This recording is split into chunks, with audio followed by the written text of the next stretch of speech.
He walked into her wedding like he had never really left. When she looked at him, everything she tried to forget just came back.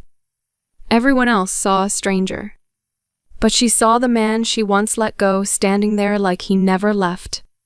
She was sitting on the edge of a hotel bed in the most beautiful dress she had ever worn. The room was silent, her mother's pearls cold against her throat. She had 40 minutes before she was supposed to walk down an aisle, and she was staring at a name in her phone she had not touched in 4 years. Her thumb hovered. She had spent 4 years telling herself she was fine, that what they had was a long time ago. She typed 1 sentence, 8 words. She hit send before she could take it back.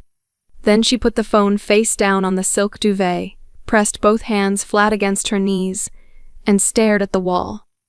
She told herself it would go nowhere. She told herself she was being foolish. She had been telling herself a lot of things for a very long time. But, wait. Let's go back to where this really started. Because you cannot understand what happened in that Garden District courtyard without first understanding what happened in a Trem gallery on a rainy Tuesday between 2 people who had absolutely no idea they were about to change each other's lives. Amy Beaumont was 28 years old. Beautiful, deep brown skin and natural twists she wore loose. She ran a community gallery in Trem that she had built with 4 years of stubbornness, grant applications, and a refusal to accept that beautiful things could not exist in the same spaces where people live. The walls of that gallery had been touched by every kind of New Orleans. That Tuesday, she was on a ladder, finishing a mural on the back wall. The door opened. A man ducked in out of the rain. Cais Devereaux was 31 years old, and he was the kind of beautiful that didn't announce itself and didn't need to. He looked at the woman on the ladder with paint on her forearm and complete concentration on her face. He sat down on the floor quietly, back against the wall. Amy said without turning, "You can stay if you are quiet." He stayed for 3 hours. He didn't say a single word.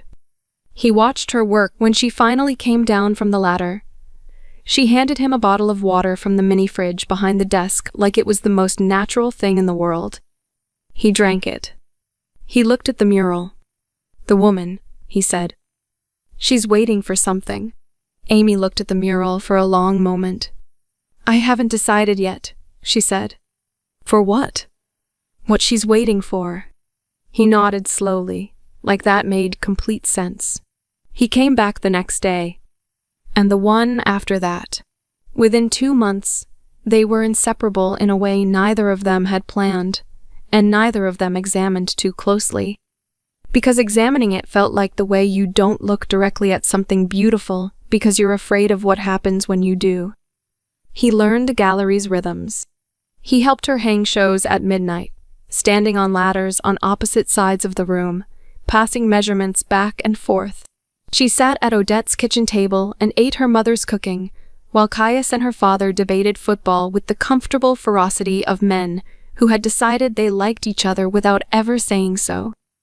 They called each other first, always, without discussing it.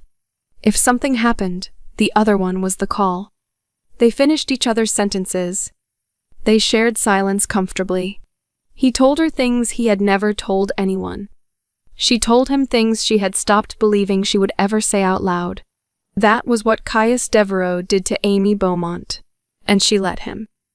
Because she trusted him completely, and because she was 28 and had never let herself trust anyone that completely before, and because somewhere in a place she didn't examine too often, she understood that this was different. That he was different.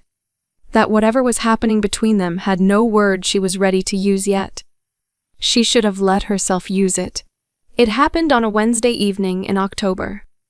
The gallery was closed. They were sitting on the back steps, sharing a bag of chips, the kind of evening that had become the best part of her week without her realizing it. She noticed it. She had been noticing it for weeks, actually. The way he looked at her sometimes, like the way someone looks at a thing they have decided is precious and are trying not to be obvious about it. The way she felt different when he was in it. And she got scared. She got scared not because she didn't want it, but because she wanted it so much it made her feel exposed in a way she had no armor for. Because if she let this become something and then it broke. And things broke. She had seen things break. She had lived through the specific wreckage of people who loved each other and still couldn't make it work. She would lose him. She would lose what they already had. So she did what terrified people do. She spoke first. She said it gently. I've been thinking. I don't want things to get complicated between us. You're my best friend, Caius. I don't want to lose that. I don't want anything to change. She meant every word. She also meant the complete opposite. He went very still beside her. He looked at the street for a moment. Then he looked at her. And his eyes were calm and his voice was steady, and he said, I understand. She searched his face. She found nothing but gentleness. She told herself she was relieved. She told herself she had protected something valuable. She had just said no to the person who would have said yes to her for the rest of his life. And she called it protecting the friendship. He never brought it up again. He was exactly as present, exactly as warm, exactly as him as he had always been. Because Caius Devereaux was the kind of man who, when a woman told him where the line was, stood behind it. Even when the line was breaking him. Even when he was certain, with everything in him, that she had just made the wrong decision for both of them.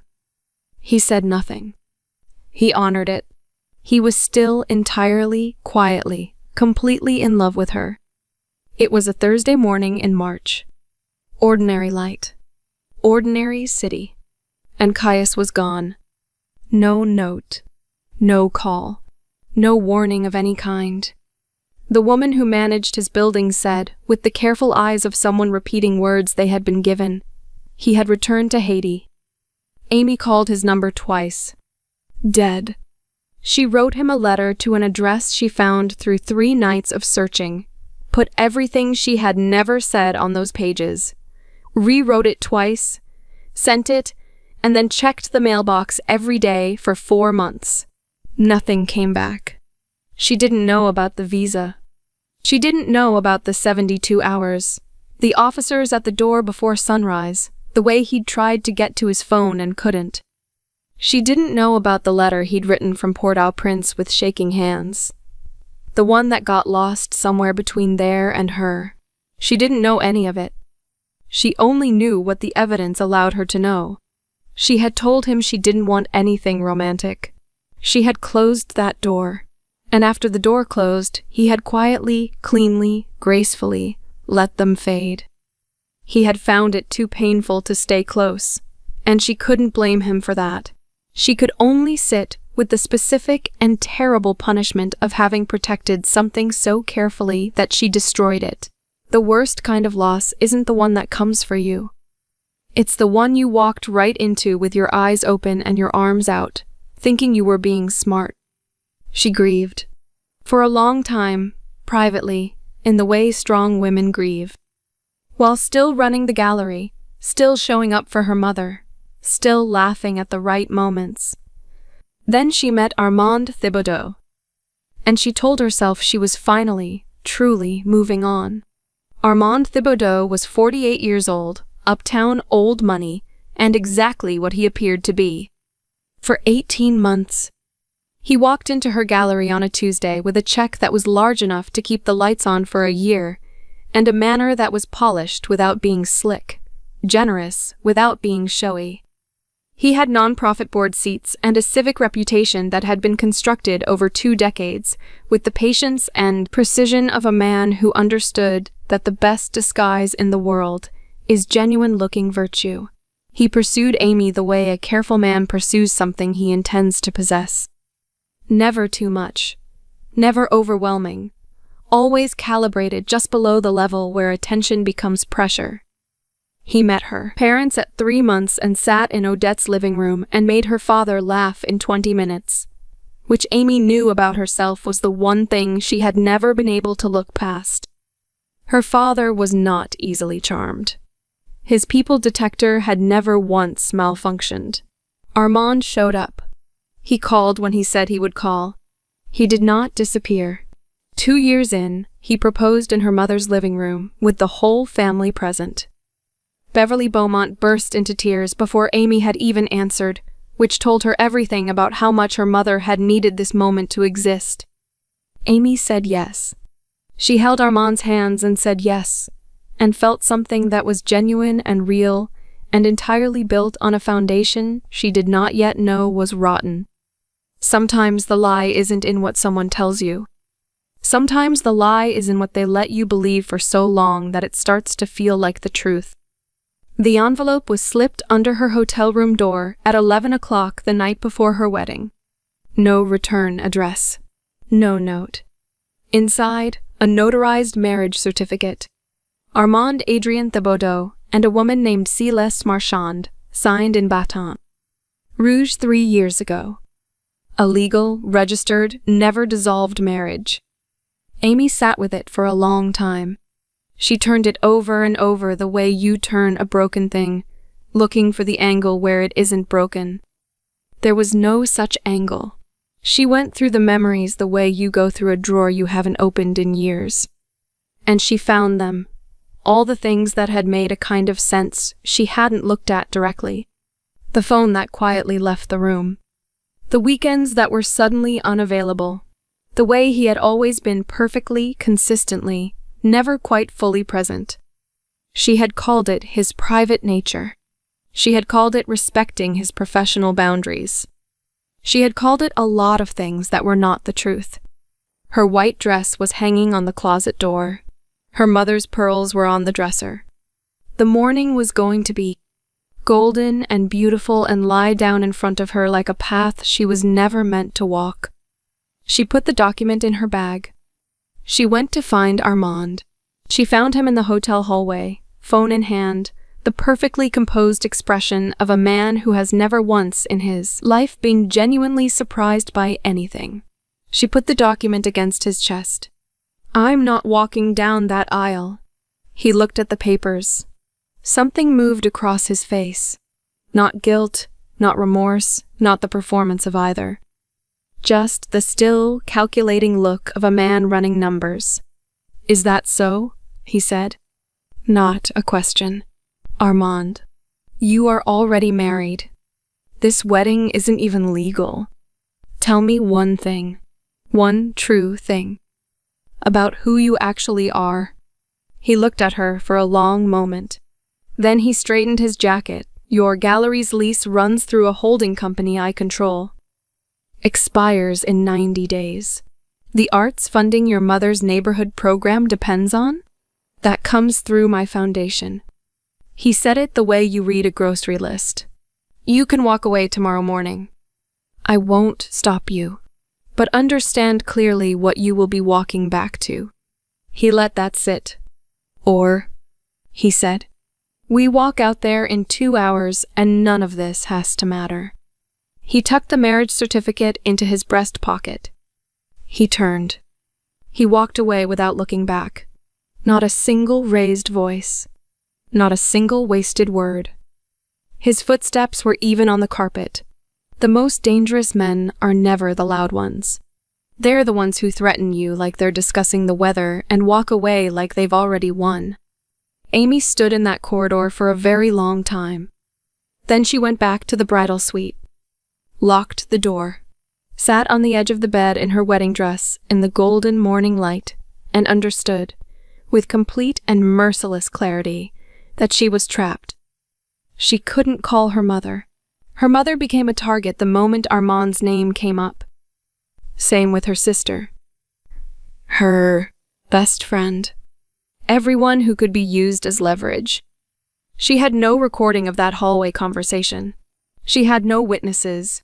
She had a document and a threat delivered by a man whose civic reputation had been constructed specifically to be more credible than any woman who stood against it. She opened her phone. She scrolled past every name that made sense. And then she stopped. She had kept this contact for 4 years without being able to explain why, even to herself. She had told herself it was sentiment. She stared at his name for a long time. Then, because she had nothing left and because she had promised herself years ago that she would not go down without reaching for something, she typed 8 words. If you still want me, come get me. She pressed send. She turned the phone face down. And she let herself, for the first time in 4 years, say his name out loud. Quietly. Into the empty room. Just to remember what it cost her. Caius Devereaux had been back in New Orleans for 8 months. He had come back quietly, the way a man returns to a city that was the beginning of him. With intention and without announcement. He had rebuilt himself in Port-au-Prince in the 2 years he'd been away, turned a contact in the international art world into a network, turned a network into something that made rooms go quiet when his name came up. He had done it systematically and without particular joy because he had learned, the hard way, that the most useful thing to do with grief was to build something out of it. He had come back because New Orleans was home. He told himself that was the only reason. He had found out about Armand Thibodeau within weeks of arriving. He had looked at the man who was engaged to Amy and understood, the way careful people understand things, that something was wrong. He started pulling threads. The wife in Baton Rouge, the shell companies, the non-profit boards built like walls to keep scrutiny out. He had assembled everything, piece by piece, with the intention of giving Amy the full picture and letting her make her own choice. But he had hesitated. Because giving her the full picture meant standing at her door, and standing at her door meant she would open it and find him on the other side. Him, who she had told 4 years ago that she didn't want this, who she had held at a careful, loving, firm distance, who had honored that distance completely even while it was taking pieces out of him. He had been afraid. He, who had rebuilt an entire life from deportation. He had been afraid of a door. He was still sitting with that fear when his phone buzzed. He looked at the notification. He looked at the name. He read the message once. Then again. He stood up. He didn't call. He didn't text back. He put on his jacket and said to his assistant, "Clear everything." He knew exactly which hotel. He had known her calendar for months. The ceremony was held in the courtyard of a Garden District estate that had been the site of Thibodeau family occasions for 3 generations. Armand Thibodeau stood at the altar, looking exactly like what he had spent decades constructing himself to look like: composed, impeccable, the embodiment of a man at the peak of his story. She was radiant. She was composed. She did not look at Armand's face as she approached. She looked just slightly past it. The officiant was warm and practiced and moved through the words with the ease of a man who had done this many times. If anyone present knows of any reason why these two should not be joined, speak now, or forever hold your peace. The silence that followed was 4 seconds long. And then the iron courtyard gate opened. The sound arrived before the man did. Every head turned. Caius Devereaux walked into that courtyard alone. Dark linen. No announcement. No spectacle. Just him. Moving through 200 people with the absolute unhurried certainty of a man who has waited 4 years and has decided today that he is done waiting. He walked in like he had always belonged there and had simply been delayed. He walked the full length of the aisle and stopped 6 feet from the altar. He looked at Amy, the way he had always looked at her, like 4 years had moved around him, through him, over him, but had never once changed where his eyes went when she was in the room. Amy's breath stopped. She said his name. It was barely sound. It came from somewhere below her voice, and the moment it left her, her eyes filled. Hot, immediate, unstoppable. Because she had been holding so much together for so many hours, and his face, This specific face was the first crack in a dam that had been under pressure for 4 years. He took one step forward and extended his hand. I kept it. Amy looked at her mother in the front row, Odette Beaumont, who had watched her daughter not name what she felt for 2 years, looked at her daughter and gave one small, certain nod. Amy dropped the bouquet. She lifted the hem of her dress. She walked. She didn't hesitate. She didn't look back. She walked toward the only thing in that courtyard that had always been true. He came off the altar fast. Faster than anyone had anticipated from a man who had been performing composure 30 seconds ago. He was in the aisle with his hand reaching for Amy's arm before most of the guests had even processed what was happening. He didn't reach it. 3 men materialized between them with the practiced ease of people who had already mapped this exact moment. Armand's hand stopped in midair. His eyes went to Caius. Something passed between them. A rapid, silent recalibration. The specific recognition of a man who has just understood that he has entered a situation he did not correctly assess, in front of 200 witnesses he cannot afford to make worse. His hand dropped. Caius did not look at him, did not acknowledge him, did not give him the dignity of a confrontation. He turned with Amy's hand in his and walked back up that aisle toward the gate, his men falling in around them. Amy did not look back. Behind them, Armand de Bordeaux stood at the end of an aisle, scattered with white petals from a dropped bouquet in his perfect suit, with his perfect reputation already beginning to come apart. She talked for 2 hours. Everything she had been holding finally breaking open all at once. The document. The corridor. What he'd said about her gallery, about her mother's program. The specific clinical way he'd named each one like items on a list. Caius sat and listened without moving, without interrupting, without trying to fix it before she had finished saying it. It was 3 days later that she found the envelope. She was looking for a pen in his study. Her fingers closed around something in the back of a drawer. Plain, white, same format as the one slipped under her hotel door. Her blood went very still. She carried it to the kitchen table. She sat down. She waited. He came in. He saw the envelope on the table. He saw her face. He sat down across from her and did not run. Tell me I'm reading this wrong. The silence before his answer was brief and honest. You're not. She stared at him. How long have you known? About Armand. All of it. How long? Since February. It landed like a stone in still water. February. She said it quietly. The way you repeat a word while you do the math. That's 6 months, Caius. I planned a wedding for 6 months. I stood in my mother's kitchen and talked about centerpieces and vows, and what song to walk down the aisle to. For 6 months. And you had every piece of this and said nothing to me. He didn't look away. I was building the full picture. I wanted to give you something airtight, not a suspicion. You wanted to protect me. Her voice was quiet, precise. And while you were protecting me, I was planning a life with a man who was already someone else's husband. For 6 months. He said nothing.